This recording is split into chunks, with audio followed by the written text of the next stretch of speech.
Kapsat. Tao na dumating. Kapsat ta mga taypay. Yung sidak na. Ito sidak kapsat. Manok. Ngada sayuti na. Ngada repolyo. Sili. Sobrang saya. Sobrang saya lalo. Suka sili. Kung nasusunod din yung mga Kapsat. gusto mo. Kasi kailangan talaga mo Kaya kapsat mga taypay. ikaw ang araw-araw na Mantaw tayo. makakita. Kaya kapsat mga taypay. Susunod ko lang po talaga yung gusto ko mga kapanalig. Dahil bahay ko naman ko. Di ba gano'n naman tayo mga kapanalig? Kahit kayo po, pag meron kayong mga bagay na hindi nagugustuhan sa isang lugar o sa bahay nyo. Di ba pag araw-araw mo siya nakikita o tuwing napapansin mo siya, parang ang dami mo, sana hindi ganito, sana hindi ganyan. Di ba marami tayong gano'n pag hindi natin nasusunod yung mga gusto natin. Kailangan na lang patibayin ko ng gusto kasi medyo umuuga-uga pa siya. Wala pa kasi pinaka-handle niya dito. Ito napansin ko lang, meron yung naka-rose dito nung nakaraan. Sayuti kapsat. Ito yung pinaka-hawa kasi siguro yan. May kakabit na. Okay din na dito yung entry nung ating hagdan, no? Entry or entrance. Kasi may space pa dito. Makakagalaw pa tayo dito sa may kainan. Kasi kung dito napunta sa likod, itong side na ito mapupunta dito. So sisikip tayo dito. No, okay lang na naging open itong area na to para maluwag tignan. Para sakto lang din dito sa may pinaka natin. Repolyo. Labasan papuntang terrace din. So medyo lang talaga tayo sa mga kantuan dito. Okay, hindi naman, ingat lang. Baka pwede tayo ma-on-top. Diba? Ingat lang. Lahat ng mga bagay nakasanayan ngayon matagal na. Diba? Kumbaga, kahit hindi mo naisip mapapahilag ka na dyan pag dumadaan ko.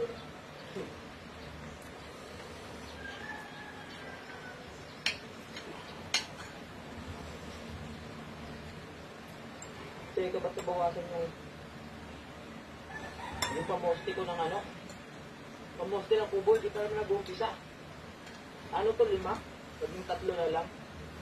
Ito ginamit yun.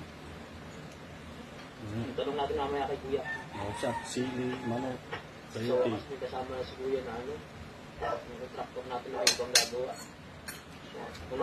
Yung nakarang kasi 3 lang sila magagawa. Tapos, nagsasalit-salita lang sila dito sa akin. Tapos, ilipat ko kay parang sila. Kaya, tagal lang. May kasama na. So, magkakaroon na ng tao doon kayo sila. Magkakaroon na ng tao dito na gagawa sa akin. Magpopo. Yan, so maya-maya lang mag-isa na ulit yung paggawa doon. Kumakain mo ng tropa natin. At nagbibigay lang ng instruction si Bossing doon sa kapila. Sila pa rin siya.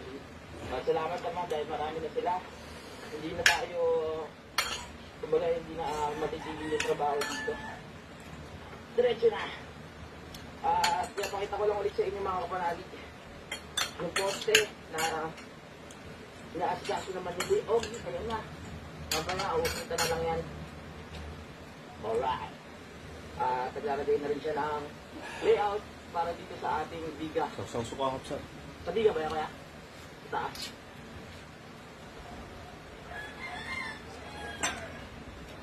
Di ba alangan yung tungtungan mo? Ay, tataas pa. Akala ko ganun lang. Okay na.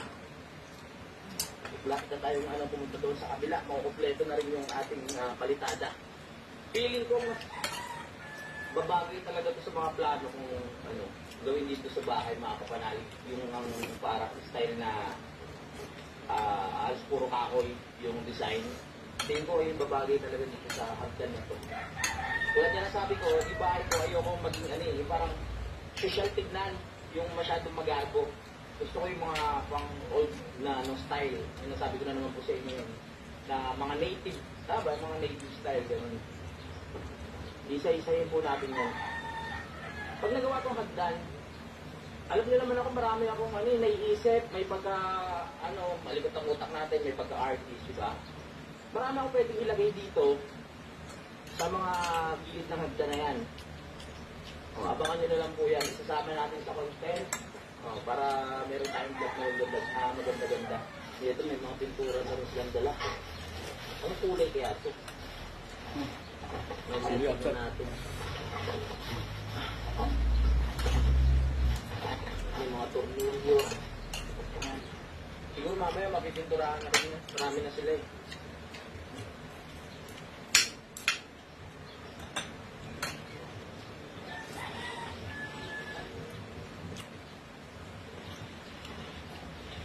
Ito na yung bakal na ipapalit natin doon sa bills natin mga kapanalig nung ano rin siya, malapad.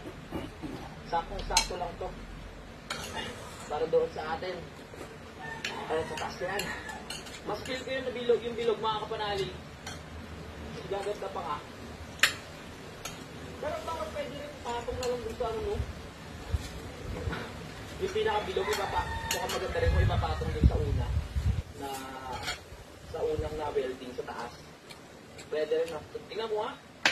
Ito yung bilog na yan mga kapanalig. Ipatong na lang kaya. Para medyo makapal din tignan yung pinakaibabaw.